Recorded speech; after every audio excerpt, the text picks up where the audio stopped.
جو رسول اللہ صلی اللہ علیہ وسلم نے کہہ دیا 5 میں سے ایک بھی جان بوجھ کے چھوڑ دیتا ہے اللہ کے ذمے سے خارج ہے، ملت سے وہ خارج ہے، تو میں اور آپ کیسے زبردستی اس کو داخل کر رہے ہیں؟ رسول اللہ صلی اللہ علیہ وسلم کے فرمان سے یہ بات ثابت ہوتی ہے کہ ایک صحابی خود بیان کرتے ہیں، یہ ایک صحابی بیان کر رہے ہیں کہ میں آیا، رسول اللہ صلی اللہ علیہ وسلم کی مسجد میں بیٹھا ہوا تھا، انہوں نے نماز پڑھی، نماز کے بعد سلام پھیر کر مجھے مخاطب ہوئے، صحابی بیان کر رہے ہیں، اور کہنے لگے آپ نے ہمارے ساتھ نماز کو ادا نہیں کیا، جملے کے اوپر غور کرنا ہے، آپ نے ہمارے ساتھ نماز کو ادا نہیں کیا، کیا آپ مسلمان نہیں ہیں؟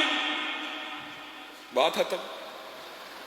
یعنی صحابہ کی ٹریننگ اور تربیت، یہ صحابہ نے ہم تک بات پہنچائی ہے کہ رسول اللہ صلی اللہ علیہ وسلم کی مسجد میں بیٹھا ہوا تھا، نماز ہوئی، میں نے نماز پہلے سے پڑھ لی ہوئی تھی، رسول اللہ نے مخاطب ہو کے کہا آپ نے ہمارے ساتھ نماز نہیں پڑھی، کیا آپ مسلمان نہیں ہیں؟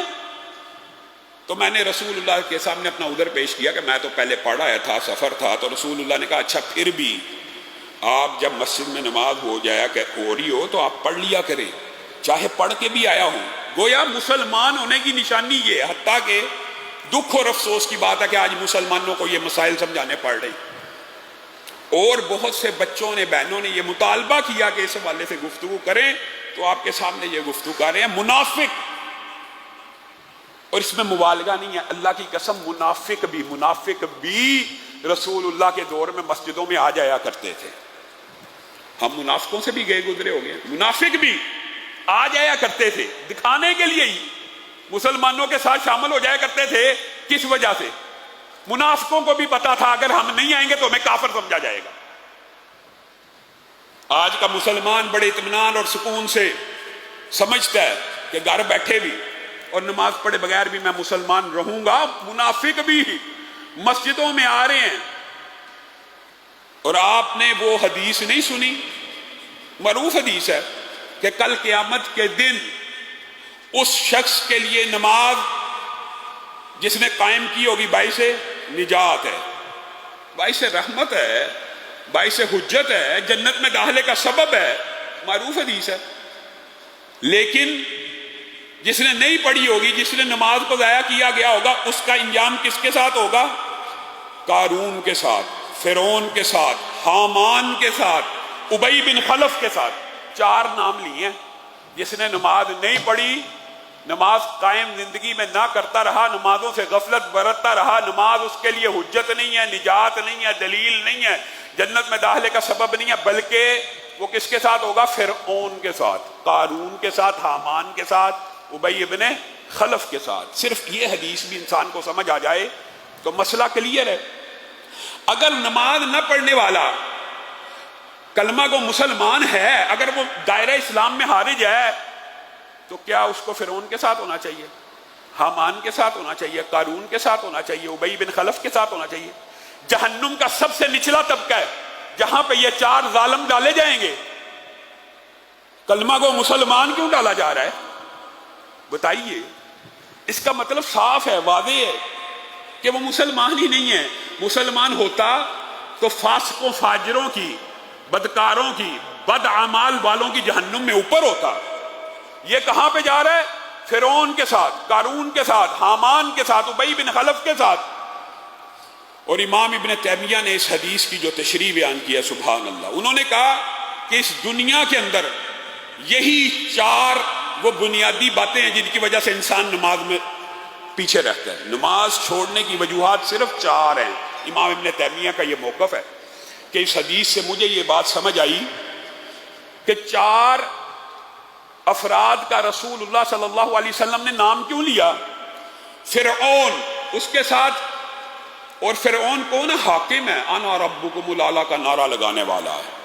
ہاں، جو سلطنت میں، جو ملک میں، جو کاروباروں میں، جو جگیرداری میں اتنا بیزی رہتے ہیں کہ وہ فرعون بن جاتے ہیں، ان کو اپنی ملک سے، اپنی جگیر سے، اپنے پلازوں اور بلڈنگوں سے فرصت نہیں ملتی، اپنی رعایا سے فرصت نہیں ملتی،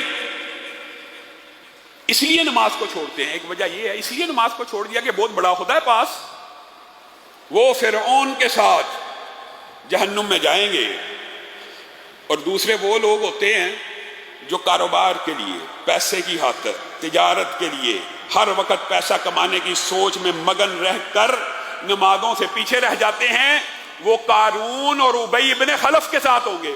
قارون کون تھا؟ بڑے مالدار تھا، اونٹ چابیاں اٹھاتے تھے اس کے خزانوں کی، اس وجہ سے پیچھے رہ گئے ہو کہ دنیا کے پیچھے بھاگتے ہو تو نماز چھوٹ گئی ہے۔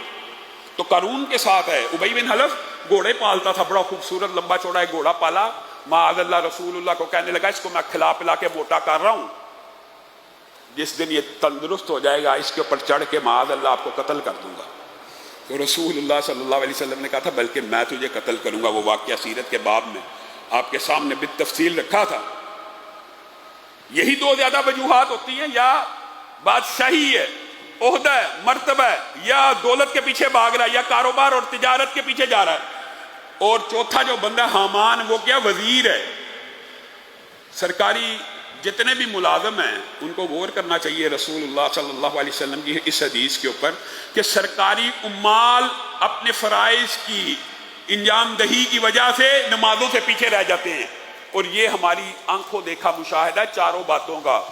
عہدے دار ہو بڑا، وزیر اعظم ہو، وزیر اعلیٰ ہو، صدر ہو، بہت بڑا عہدے دار ہو، وہ نمازوں میں غفلت کر رہا ہے کہ میں عہدہ مجبور ہوں، یہ ہے وہ ہے، یہ کہانی ہے۔ وزیر ہے، پولیس والے ہیں، S H O, S P ہے، آئی جی ہے، کمشنر ہے، صوبے دار ہے، جو بھی ہے، وہ سارے اس کیٹیگری میں ہیں جو اپنے وزارت اور نیابت کے چکر میں حکومتی عہدے کی وجہ سے نمازوں کو چھوڑ رہے ہیں۔ اس وجہ سے ان چار افراد کا ذکر رسول اللہ صلی اللہ علیہ وسلم نے کیا، یہ کہ بے نماز مسلمان کہنے کو وہ مسلمان ہے لیکن ہوگا ان کے ساتھ